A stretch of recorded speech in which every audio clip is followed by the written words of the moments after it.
Hi everybody, this is Marcus Ford, and this is the Wizard of Oz assignment, for which I chose Minecraft. And Minecraft, in case you haven't played it, involves basically going into a virtual world and hacking at stuff, trees and rocks and soil, to cut it up into chunks that then can be used for things. Lumber comes from wood, and hacking at stone uh, blocks gives you a chance to unearth uh, iron ore and coal and other things. And these resources that can then be used to make various things that you use within Minecraft. The Minecraft interface for Minecraft Pocket Edition, which is what I was using, um, it uh, is a little different than the um, version that you might find on Xbox or the version that you might find on the laptop. Um, it really is something that utilizes the touchscreen to be able to pivot your point of view, to be able to utilize the tool, which you can see on the right-hand side of the screen, that there is a tool in hand. That's that little green clovery kind of looking thing. Um, and so it was the Pocket Edition that I was focused on for this assignment.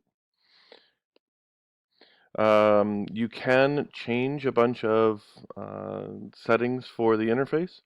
Um, it has an opportunity to use a game controller, which I do not have. So that was pretty limiting in terms of interface selection for how this was going to be played. One of the things that I really noticed, especially given um, the past couple of assignments that we've had, is just how limited the sound capability is. In a lot of other games, you can go in and you can set different kinds of sounds that you want to be available to you, or you can set the volume for those sounds. Really, the only option here is just to set the sound through a singular slider control.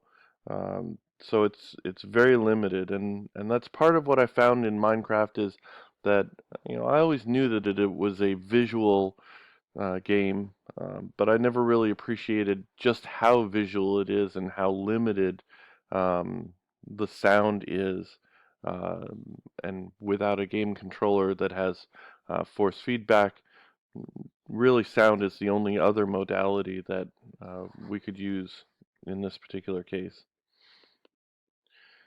So the challenges in terms of looking at a way of improving the interface is that it is a very visual game, and it's designed to be that way. It's also a low resolution world, which means low resolution in its design philosophy. You see that everything is sort of a large block, and it doesn't get much more detailed than that. Um, in sticking with that, you would need sort of a low resolution sound component. And since there's so much input coming at you through the visual side of things, I'm not sure how well that would work out. Um, and another challenge is that this is really a simulation with many possible storylines. This is not like an arcade game that you can sort of go from one task to the next task that you're assigned to complete. You really do have a lot of different options here. From where the user is standing right here with the picture that you see on the screen, that user could move to a different location on the screen, could enter the house that you see on the far side, could pick some of the vegetable crops that you see growing in the garden, could hack at the wood blocks that you see and gather that wood resource. So where you have a lot of different options, you need to, if you're going to come at this through a multiple modality, you need to be able to share what those options are, and I think that would be very difficult to bring that into an enhanced state through the addition of sound. So, my suggested solutions, one thing that really would make this better is if they could add some sound for footfalls so that you would know if you're walking, especially at night. You can be walking up against a wall or the side of a mountain, and you have no idea that you're not moving forward anymore.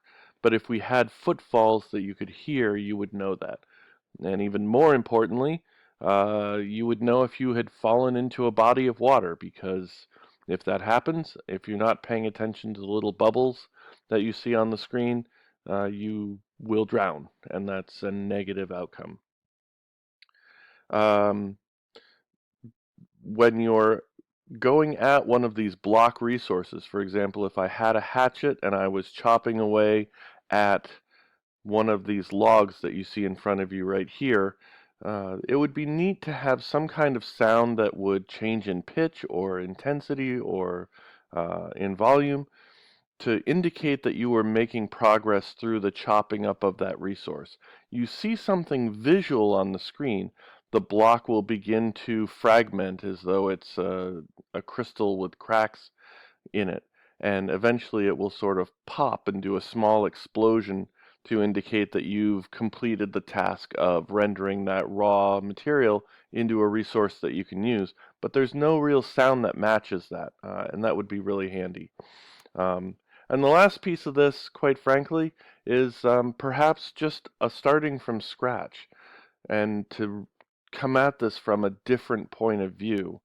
This is very much something designed to be visual, but what would it be like if we came at this as something that was purely auditory and that you could wander through a world where you're taking actions similar to what Minecraft would have, but you're doing it based on auditory cues instead of visual ones. Um, it would be interesting to see what that kind of environment would look like. So that's my analysis of Minecraft.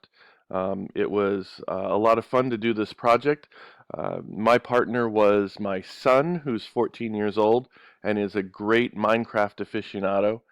We decided on Minecraft because I can't stand his arcade games such as Lego Batman and Angry Birds, and he has a hard time with some of the simulation games that I like. But this is one that we shared together. There were some challenges, as there always are when he and I try and play a game together, but it was also a lot of fun, as long as he doesn't go back to school and tell his teachers tomorrow that all they do in college classes is play Minecraft, so why do I have to write my assignment tonight? Thanks, everybody, and I look forward to seeing everybody else's presentation in the next couple of weeks.